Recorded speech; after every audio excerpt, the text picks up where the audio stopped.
Top of the morning, everyone, and welcome to another episode of the Waterstone Media Podcast. My name is Ryan Kirk, and I am realizing that I completely forgot to come up with a superlative adjective for Taylor today, and I feel like our audience expects such things. And so, Taylor, you are groomed like a Viking god today. Oh, there you go. Off the cuff and everything. You nailed it. I just went to go see The Northman a few weeks ago, and it's still in my head. So every time I see you, I'm like, I need more Vikings in my life. I can be your Viking friend. That's fine. So Taylor, how have you been?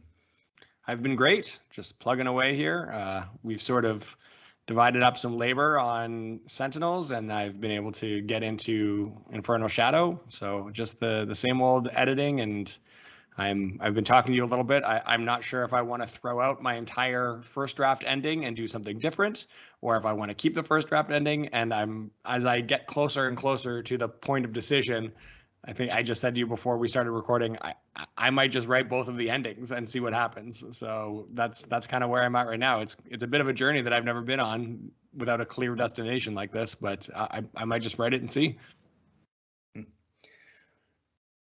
I'm going to skip asking that question. There was one that I was a little bit interested in, but I will save it until I have better articulated it. Today, we are doing maybe a little bit shorter. We'll see. Knowing us, we'll start riffing on this one forever. But I just finished rereading Dune maybe a week or 2 weeks ago. And as I was browsing online for some other people reviewing it, one of the questions that came up for me was around how optimistic Dune feels to readers. And I'm going to hold off on my own personal opinion because I just want to start off. We'll just ask Taylor this question point blank. And he even confessed to me before the pod that he had not prepared for this at all. So, Taylor, just big picture. If I was to ask you right now, do you think that Dune paints an optimistic future for humanity? What would you tell me? I lean towards no, because as much as we've obviously expanded our worlds and the colony that I guess is humanity once it hits the stars, and in that sort of negated the biggest threat to our species, which is the annihilation of the planet that we are living on. As much as that is the reality of that future, it almost feels like we kind of take this giant step backwards into this weird feudal system wherein there are haves and have-nots, which obviously is also our current system to a certain degree. Not to say ours is perfect, but we've got a universal emperor that is sort of a power unto himself, and then you've got various houses vying for power within that empire, and everything we see in Dune, right down to the mistreatment of the Fremen, is an example of what happens when you've got a power structure like that. So I would say overall, it seems to lend itself to a much more violent and conflict-filled existence than the one that we are currently in. It's certainly, if you look at something like Star Trek, which, Gene Roddenberry had this sort of utopian future on Earth, and then out into the stars we went, and that's where all the conflict was. That to me seems like a much more optimistic science fiction universe than Dune. So I'm glad that I led off with asking this question, because that is very much essentially the summation that other people have put forward, that despite all of the advances in both technology and in human ability, we still haven't seemed to overcome perhaps our more tribal and primitive impulses. We're still driven by greed and lust for power, and it results in the mistreatment of whole planets of people throughout the story. But what I found was really interesting as I was reading the book is I never found it to be, it never felt that pessimistic to me. And I will tell you why. Is, first of all, I acknowledge everything that Taylor has said is absolutely true. But I think that what is so inspiring to me as I read the story is the degree to which individual humans have been able to evolve. From the mentats who are able to calculate these incredibly complex situations, to the navigators who figure out their way through space, to Paul, who is considered in many ways to be the epitome of all of these bloodlines coming together. I think that as I was reading it, I was left with the impression of, wow, isn't it cool how far humans have evolved in this world?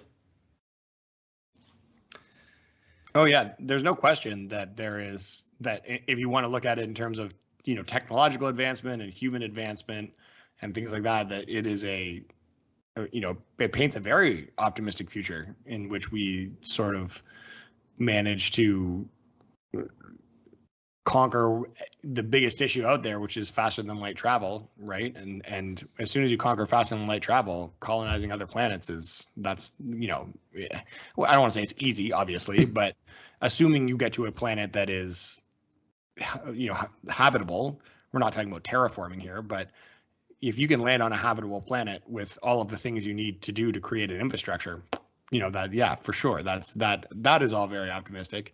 I think there's, if you really want to get into it, and I don't really have a dog in the fight, but if you really want to play devil's advocate to that, it's a little depressing to see that, okay, so we've now reached the pinnacle of both technological and sort of biological human advancement, and we still can't stop murdering each other for power, or that one of the biggest things to me is just how many wars must be fought in this universe because somebody is, the other, right? There's House Harkonnen, the Harkonnen dogs, like they're like Atreides and Harkonnens don't get it's the Montagues and the Capulets a millennia in the future. It just, to me, I think you could argue that if in the face of all of this advancement we can't advance socially, that's maybe even a little bit more depressing.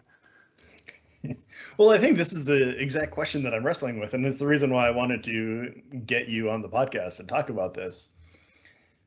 Because I think that just for me as a reader, and we're only talking about the first book in Dune. I will be getting to books 2 and 3 where I know things get even twistier later. But just in terms of book 1, I mean, you've got Lady Jessica turning poison into not poison, using nothing but her will. And I just look at that and I was left more impressed with the abilities that individuals have developed than I was perhaps disappointed in the fact that we haven't overcome our poor social coordination, perhaps. I don't know if that's the best way to put it. I don't know, Taylor, just talk to me here. As you're listening to my arguments, and I know that you have reread Dune here not too long ago, just what was the feeling you came away with when you were reading it? Was it more, oh man, look at how we're still stuck in the same ways, or was it more optimistic than that? I don't know that I thought of it in like a social context that way. I was sort of more rooted in the and the story of Paul and Paul's, it's Paul's hero's journey, right? And I was more rooted in, I didn't until you asked about it being optimistic, the thought really hadn't crossed my mind. I don't know what that says about me, but I guess my assumption is that whatever world you give me, be it science fiction or fantasy, is that it's going to be bloodthirsty, and otherwise that's the action I'm looking for. There's got to be that conflict. So it's sort of a given to me that it's going to be like that. And again, that's another reason that Star Trek is such a unique sort of world, because you set it in a science fiction world where there, at least on Earth, there isn't really conflict. So I don't know. I hadn't really thought about what my impression was reading it. My impression at the end of that book is always, man, that's a lot of work that Paul put in to get a result that he's terrified of. That he doesn't want to be the Kwisatz Haderach. He doesn't like the idea of a jihad across the universe in his name. Like, those are things he doesn't want, but he knows it's what he needs to do. It's better than the alternative, and he always seemed to me as a bit more of a tragic hero than a lot of the ones that you run into. So, maybe pessimistic at the end of the day, but again, I'm not looking at it in a broader sense of the universe. So it's interesting to me, and maybe this is just going to devolve into a discussion of reading and how it influences us, but I do find it interesting that as I step back and I look at the arguments that the other reviewers are making, and that even you've talked about here, Taylor, I get it. It totally makes sense to me. I think that if you were to ask me just as an objective as possible observer, I would totally agree with you. And yet reading it, I never got that feeling. And it almost feels like my emotions are going one way and my brain is going another way. Have you ever had that happen to you in a book where your brain is maybe thinking one thing and your heart is going completely another? Yeah, for sure. I think The Expanse is a lot, or not The Expanse, The Gap Cycle is a lot like that, because it is, again, it is the sort of dingy working class side of science fiction in a lot of the areas.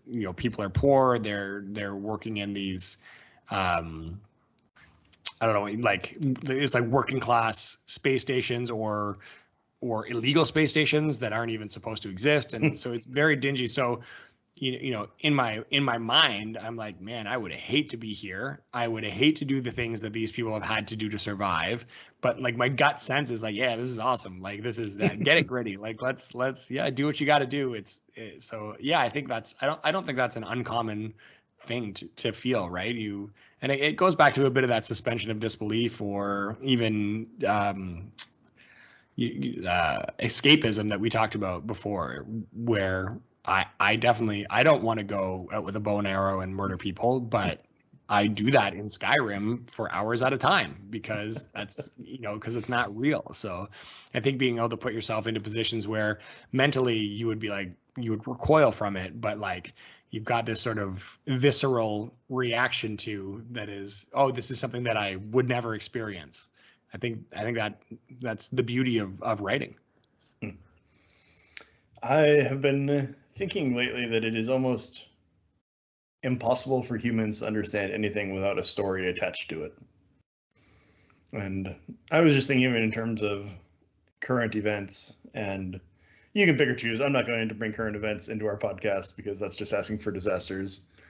But you can think of any current event and you can tell about the statistics and the results, and you can analyze it any number of ways or have any number of hot takes.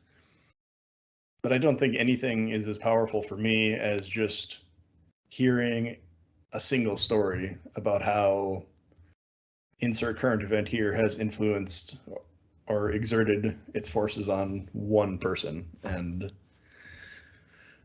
I like how story almost subverts our head and makes us feel all the feelings.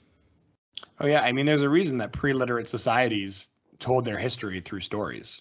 stories and songs, right? Those things stay in your head when you don't have a means to write down the nitty gritty facts of it.